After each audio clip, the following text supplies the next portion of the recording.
1, 2, 3, good. Small town values define him. 11, and one more. Hard work, Good, Shane. dedication, 4, 5, pride. 10. Good, Shane. This is Sergeant Shane Parsons, United States Army, retired, You're a beast. and wounded warrior. 3, too much? No. 4, okay. And all the morphine in the world couldn't kill the pain I was in, but you know, they said the only thing you do is pray, and that's what I did. Shane works hard with his trainer, Shauna. She says it's paying off, and the progress has been tremendous. He's lost weight, he's gained muscle, his range of motion is so much better. He used to have a bad back, and he used to have bad shoulders. Now I don't think he complains about it once.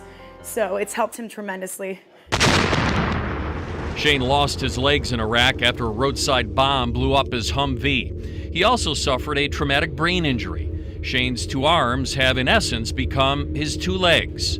Shane's mother, Cindy. My story has being a single parent who worked as a community hospital ER nurse and has a single son, Shane, who served his country valiantly and got that phone call one day while he was serving in Iraq that literally changed everything.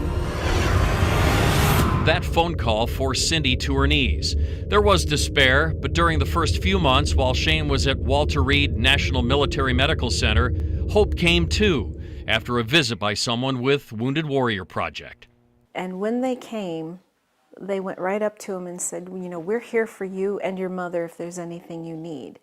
And we didn't really understand the significance of that meeting that first day, but that played along throughout his whole rehabilitation, which went from days to months to years. Wounded Warrior Project exists to help families and veterans and service members survive from the battlefield mentally and physically. It was a lifeline for Cindy and a way back for Shane, back into the community, back home, back to those small town values. Heart, pride, where I come from, in my small town of Fostoria, Ohio.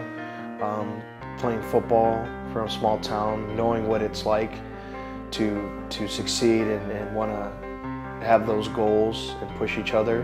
And Shane loves football. His special room is filled with mementos and reminders of what he learned as a football player that carried him through basic training, beyond the explosion, and to this day.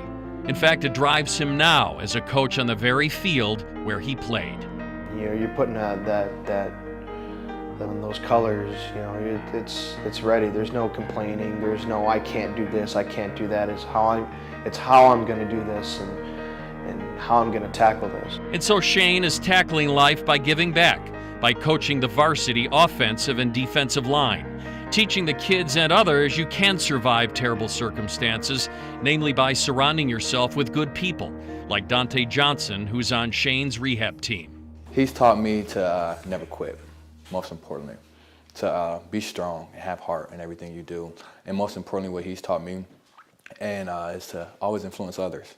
You know what I mean? Because him influencing others influences me to influence others as well, especially young teenagers and young men. When the Warrior Project's given me the opportunity to progress and prepare myself to do better, not only on the field, but off the field. Yeah, you're pretty impressive, aren't you? And Shane says the goal is to succeed, to not just survive, but to be extraordinary.